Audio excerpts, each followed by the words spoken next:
मैंने जब स्कूलिंग को 2012 के अंदर मैंने उसको स्विच किया, क्योंकि हमारे जो टीचर्स थे, सहयोगी साथी, वो सब गवर्नमेंट में जा रहे थे। तो जब उन लोगों के साथ मैंने काम किया तो मुझे बहुत अनुभव हुआ।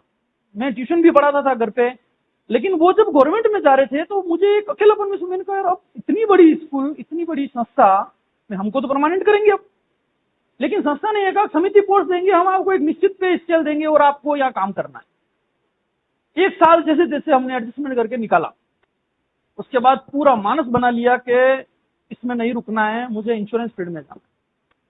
2012 से मेरी रियल जर्नी स्टार्ट होती है। मैंने इंश्योरेंस को अपनाया। 2019 तक नॉन स्टॉप मैंने बिना रुके काम किया। 2019 मेरी फर्स्ट वैकेंसी आती है डेवलपमेंट ऑफिसर की, और मैं फाइट करता हूं, और मैं उसमें से कुछ मार्क्स से रह जाता हूं, जबकि मेरा कारण था, मुझे पता लग गया था कि मेरा नहीं हो पाएगा।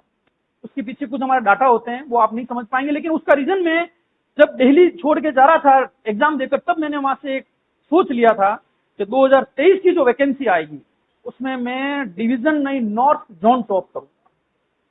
उसी समय से मैंने अपनी प्रिपरेशन चालू करी, और 2023 के अंदर वास्तविक वैकेंसी आई। 21 जनवरी को वैकेंसी आई।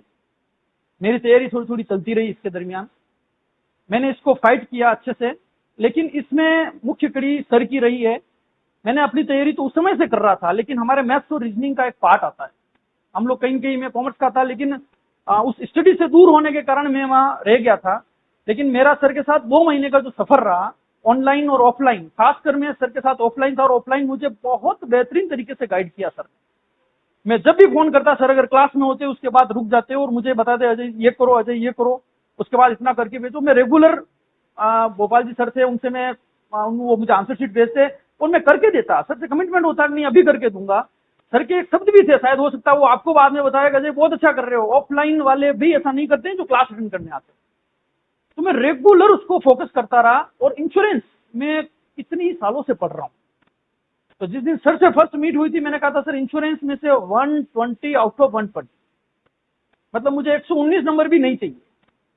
तो वास्तविक मेरे 120 में से 120 नंबर आए, क्योंकि इतनी प्रिपरेशन मैंने उसमें कर ली थी।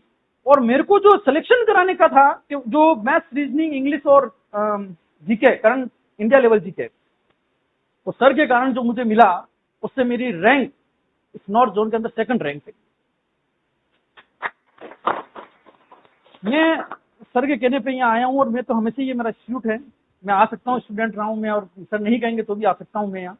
लेकिन मैं आपको सिर्फ इतना ही कहूंगा कि ये जो जर्नी होती है, वाकई में कितनी बार जब अपना सिलेक्शन नहीं होता है, एक उम्र का दायरा भी पार कर रहे होते हैं, पास वाले साथी का कभी हो जाता है तो बड़ा दर्द होता है कि उसका हो गया, मेरा एंट्रेंस नहीं हुआ। तो मेरा सिर्फ यही कहना है कि भगवान ने कुछ अच्छा लिखा है, रुकना नहीं है। जब रुक गए तो फिर स्थिर हो जाएंगे। बहता पानी हमेशा शुद्ध होता है और रुका हुआ पानी गंदा। तो मेरा सिर्फ इतना ही फोकस है, मैं कहना चाहता हूं कि आप लोग जो तैयारी कर रहे हैं उसको मन लगा के कीजिए। वो हमारे पास में एक मेरा बच्चा पढ़ने जाता है वहां, तो उनका एक सिस्टम है। कोई चीज अच्छी होती है तो कितनी बार दूसरे के बात भी करते हैं कि अच्छा है। वो यूं कहते हैं कि मैं सुबह सर 4:30 बजे कोचिंग पढ़ाऊंगी, आपके बच्चे को भेजना है तो भेजिए, लेकिन शर्त ये रहेगी, चाहे सर्दी हो, गर्मी हो, बारिश हो, 4:30 मतलब 4:30, 4:30 पे बच्चा अगर नहीं आता है तो सर आप गेट से ले जाइए, और 2 घंटे बाद आप लेने आएंगे। 6:30 बजे मैं बच्चे को फ्री कर दूंगी, फिर आप स्कूल भेजो, आपकी जहां इच्छा है भेजो। ये होता है स्ट्रिक्ट, ये होती है पढ़ाई। जब मैंने इस बच्चे को ये बताया कि बेटा जब मैं सुबह 3 बजे उठ के पढ़ता हूं, 18 घंटे नॉन स्टॉप तैयारी करता हूं और 10 मिनट खाली रेस्ट इस पे ही करता हूं, मिसेज को कह देता हूं कि नॉक तब करना जब मुझे चाय देनी है और अलार्म लगा दो, उस समय चाय देने अंदर आ जाना, बाकी अंदर मत आना। इस एग्जाम के दरमियान मेरे भाई की शादी थी, छोटे भाई की शादी, बारात भोपाल गई है, मैं नहीं गया हूं। और आप जानते हैं परिवार में अगर कोई ऐसी चीज रहे और अपन नहीं जाते हैं तो कितने लोग आपकी क्रिटिसाइज करेंगे। नहीं पढ़ना इसी को है, कलेक्टर इसी को बनना है, हमारे ये काम होते रहेंगे, इस तरह से शब्द आते हैं। मेरे साथ भी आए होंगे, लेकिन मैं नहीं गया। लेकिन जब सिलेक्शन होता है तो डीपी वही लगा रहे हैं और स्टेटस भी वही लगा रहे हैं कि भैया का डेवलपमेंट ऑफिसर में हो गया। मैं ये इसलिए नहीं कह रहा हूं कि ये मेरे साथ हुआ, ये आपके साथ भी होगा। और मेरा सिर्फ इतना ही कहना है कि जहां भी जो भी फोकस करें उसको परिपूर्ण ढंग से तैयारी करें। और सर तो इतने अच्छे हैं कि मैंने खुद से जज किया है कि साइंस मैथ्स में वास्तविक में मेरी इतने समय से पढ़ाई छूट गई थी तो मुझे कुछ भी नहीं आया। मेरी पहले जब मीट हुई थी सर से, तो मैंने कहा था सर आप मुझे टॉपिक बता दीजिए, उसी के अकॉर्डिंग अपन चलेंगे। सर ने कहा था आपको कुछ नहीं करना है, मैं जो बताऊंगा उसी के आपको रहना है। आपने पूछ लिया, आपका बिजी शेड्यूल है और आप एलआईसी के अंदर भी हैं, तो आपका आने का टाइम, मैंने कहा सर मैं बहुत कम आऊंगा, लेकिन जुड़ा रेगुलर लूंगा ऑनलाइन क्लासेस। और मैं रेगुलर जुड़ा रहा क्योंकि मुझे प्राप्त करना था। अब मेरा मोटो भी हो गया था कि नहीं 2023 मतलब 2023। तो सर का मैं बार बार मेरी तरफ से अभिनंदन करूंगा, मैं धन्यवाद दूंगा कि मेरा इस सिलेक्शन में वो टोपी पे जो तुर्रा लगता है ना, वो सर के द्वारा ही लगा है। कुछ मेरिट में स्टैंड मैंने कहीं कहीं वही किया है। क्यों? क्योंकि हमारे इस प्रोफेशन के अंदर इंटरव्यू भी होता है, आरएस टाइप एग्जाम होता है, प्री होता है, मेन होता है और इंटरव्यू होता है। इंटरव्यू में भी 1-2 नंबर से ऊपर नीचे करके कैंडिडेट को बाहर कर देते हैं।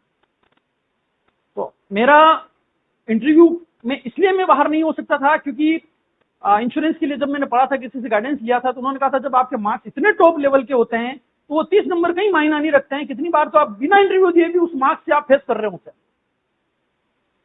तो रिटर्न के मार्क्स बहुत एक यूजफुल होते हैं आपके लिए कि उस मेरिट में स्ट्रेंथ करने के लिए।